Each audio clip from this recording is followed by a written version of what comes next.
A series of newly published books are detailing the links to which former President Biden's inner circle allegedly went to shield U-Haul, the American people, from his decline. And now Jake Tapper, who wrote one of those books, says he believes the apparent cover-up of Biden's mental decline may go down as bigger than, wait for it, Watergate. It is a scandal. Yes. It is without question, and maybe even worse than Watergate in some ways. Right. Because Richard Nixon was in control of his faculties when he wasn't drinking, and so the idea that we don't mean to exonerate. The only reason that we have the Watergate thing is there because we quote Archibald Cox, who was a Watergate investigator, talking about how powerful the presidency is and how presidents get surrounded by people who have a vested interest in keeping that president propped up. Emily, here's why I agree this could be worse than Watergate. I've been pulling out the policy implications of Biden's decision-making. And, here on Outnumbered, we talked about on immigration. Senator Bennett left a meeting with him and said, we're in trouble. A cabinet secretary said we could have used a 20 years younger Joe Biden on the issue of immigration. You had Senator Warner leaving a phone call with him after releasing 11 detainees from Guantanamo and saying clearly he was not up to speed and wondered if it was connected to his age. These are policy decisions that an incapacitated president could have affected. I agree. This could be far worse than Watergate. And we also know the disastrous and fatal results of his botched policy decisions. Right? We have the 13. Somebody is going to have, the fact that there's so many things that are happening at once, right? You have immigration, you have economy, you have, local issues. There's so much going on, but at the same time, we kind of need to get to the bottom of this. We kind of need to know what the hell went on, what happened, who's responsible for it, because it's just too easy for this to happen again, right? It seems like there are no checks and balances in this. I mean, you have the amazing situation where you essentially had a puppet in the president's seat, in one of the most powerful countries in the world. Who was running the show? Who knew? What did they know and when did they know it? Those questions need to get answered. And if somebody needs to go to jail, so be it. I think people should be going to jail, because if you don't disincentivize something like that, then it'll just keep happening, or at least it would be something that can happen again, and it's just astounding to me that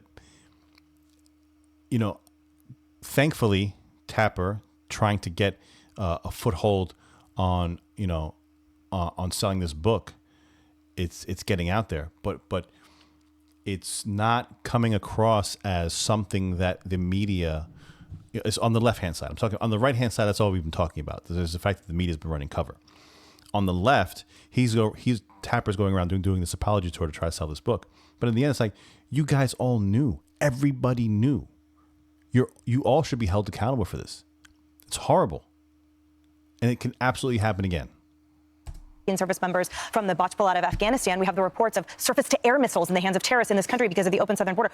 There's not enough time in the hour to list the known policy consequences and the unknown but predictable consequences based on that. So, yes, I agree with Jake Tapper that, of course, it's worse than Watergate because we all had to suffocate under it for 4 years. But what I argue, however, is that I don't want to have to pay for something in a form of a book that should have been free to all of us, not just a year and a half ago, as a late-night host said, but 4 years ago. Fox News was calling into question using our powers of observation and the intellectual curiosity of journalism to question the competency this whole time. So I personally have such a poor taste in my mouth of this media tour that Jake and Alex are enjoying right now, when Jake himself was one of the largest proponents of that cover-up. There's no them and us. And he was. I mean, it's astounding. Megyn Kelly did a great breakdown when Jake Tapper was on his program with, I believe, Laura Trump, and she questioned the competency of Joe Biden. And I mean, Tapper just went off on her, essentially. He on the Megyn Kelly show, he stated that he did apologize to Laura Trump for that. But you can't do that. You can't just say, I'm sorry and for the thing that I was berating you about. But also, here's the thing I was berating you about in a book form. You mind buying it?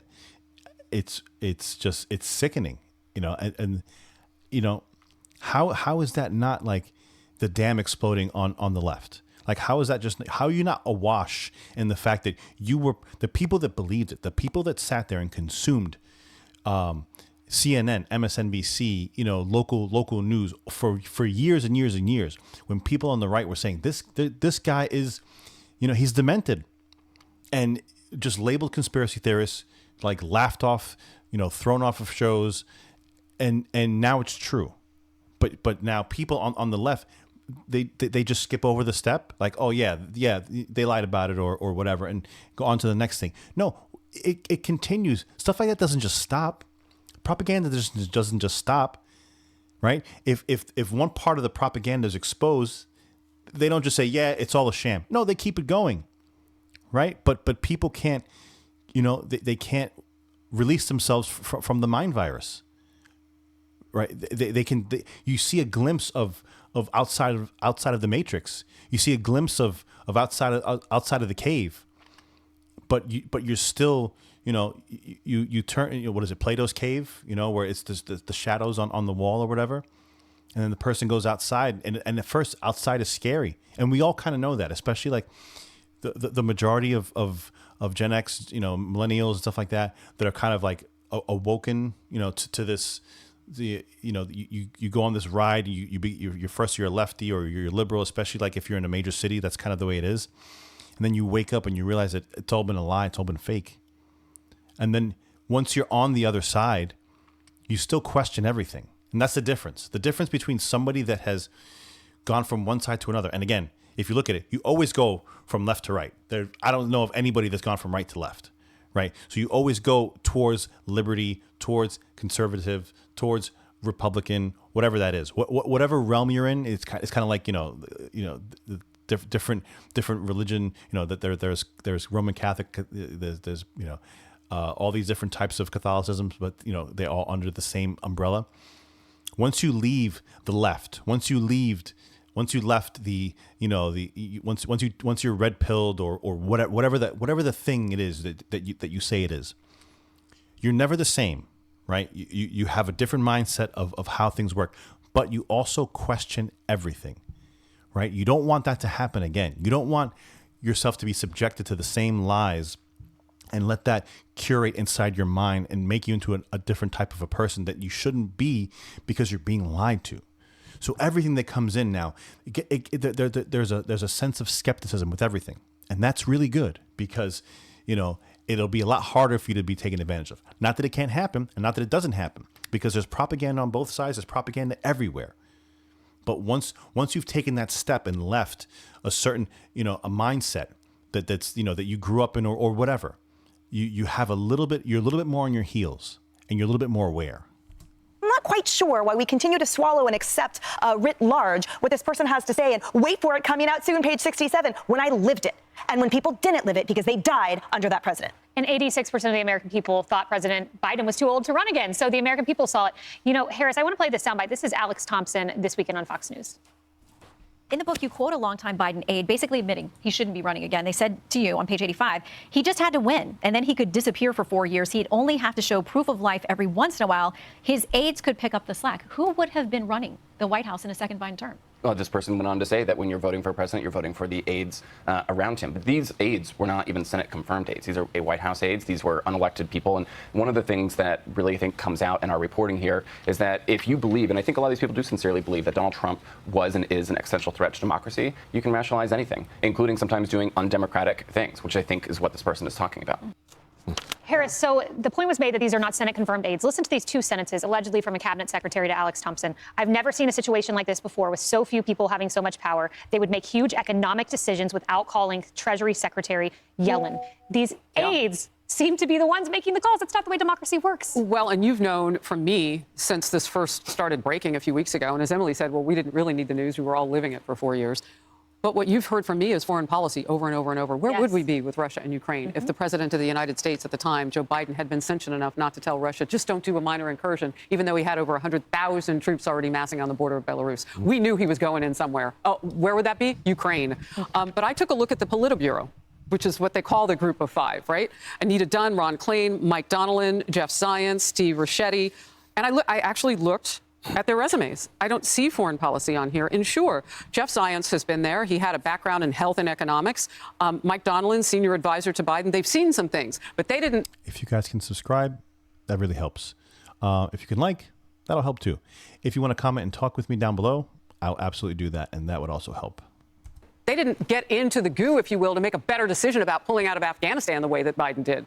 And did they contact others? I don't know if they were listening to those generals or not, but their resumes would indicate that wouldn't have been their specialty. So I don't know if you wanted the Politburo, nicknamed the Five, Anita Dunn, so on and so forth, to have made those types of decisions anyway. I want us to learn more about this. I can't wait for Republicans in Congress to do more than say we might issue some subpoenas. They got to do it now. We need to know what we're up against because of what he left behind. So what do we do with this information and how do we move the country forward? I spoke with John Yoo Friday. He had some ideas and he said this is not about revenge or retribution. Listen to this. Well, you've got two special counsels. One is you could have one created by Congress. Congress can just put someone in charge of their own investigation, like you mentioned, Watergate, Iran-Contra, January 6th.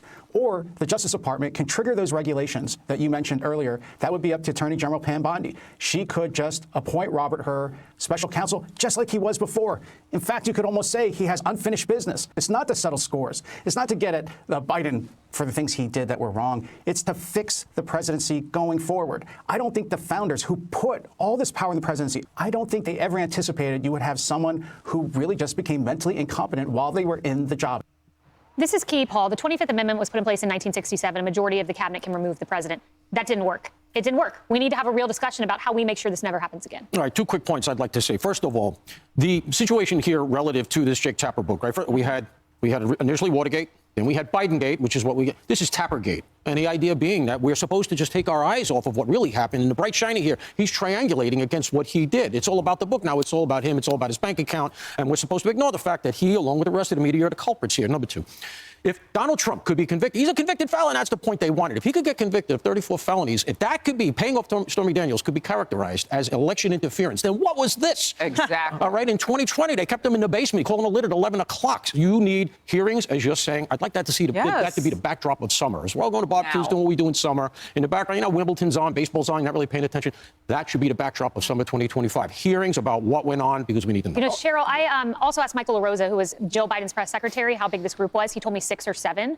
And, you know, here's the thing. When you look at this, who had close-up access, 6 or 7, I think you need to look at this in the context of 73% of Democrats did not want Joe Biden to be the nominee. So what went wrong? Primaries were canceled. Democrats didn't want this. The American public didn't want this. But the 6 or 7 had more power than the system. They wanted to protect their jobs. They wanted to stay in the White House. That's what this all came down to. And I want to pick up on your interview with John Yoo, by the way. That was a great segment because I'm not a fan of hearings. I'm not a fan of spending millions of dollars on probes and investigations and special counsels. However, with this, I want to know who was in charge of the auto pen. Yes. Because there were 40 people, individuals that were on death row. Joe Biden, in quotes, pardoned 37 of them and gave them life sentences. We're talking child murderers, people that were convicted of killing military personnel, police killers. I'm sorry. That investigation I want to see, because that auto pen and those pardons, that could not have been the former Joe Biden. I hadn't heard that we point. Knew. Yeah, with foreign policy, but also those who were on death row who were pardoned. Child killers. There's a child killer on that list. Wow. Come on. Hey, everyone. I'm Emily.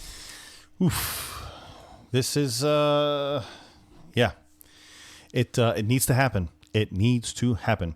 I don't know if I really like the idea of like televised hearings and, you know, I mean, if you want to put it on C-SPAN, that's fine. So that people that are into that stuff, you know, they can watch it. But, you know, I think investigations like that, they just need to happen. The majority of it needs to happen, you know, behind closed doors, just to get the work done. Because once you open up everything to the public, everything is slow, everything is cumbersome. You know, you need to use a lot of political speech, and you know, I can't comment on that. Current investigation, a lot of that stuff is just let them investigate it. It should be investigated, and then in the end, after it's all said and done, let us see what your findings are. That's my view. If they want to do a couple congressional hearings, that's fine. But I think that overall, it is something that is extremely important to find out what the hell happened, what was going on, you know, and again, to my last point, always be skeptical, right? Don't listen. You know, I you know, whenever I put on any mainstream media, you know, I say it in my office whenever I walk in and I put on the news. I say I'm going to get my dose of propaganda for today, because I understand what it is. I understand that there's an agenda of everything that's going on, and also with me speaking, right? I can only formulate the things that I have gathered from sources and ideas from other people and from readings and from, you know, everything is through a filter. Everything's through a lens. So just make sure that as you're formulating your opinion, as you're coming to your conclusions, that you try to keep the most open mind possible. Allow yourself the room to be wrong. And hopefully we can get to the end of this and figure out what the hell happened. Guys, thanks a lot for coming out. Please give me a like, share, subscribe to the channel. Again, if you want to have a discussion with me, drop a comment. I will answer it. And if you have any more questions, comments, concerns, we'll get to it in the comment section. Thanks a lot for coming out, guys, and we'll see you again on the next video. Thanks a lot.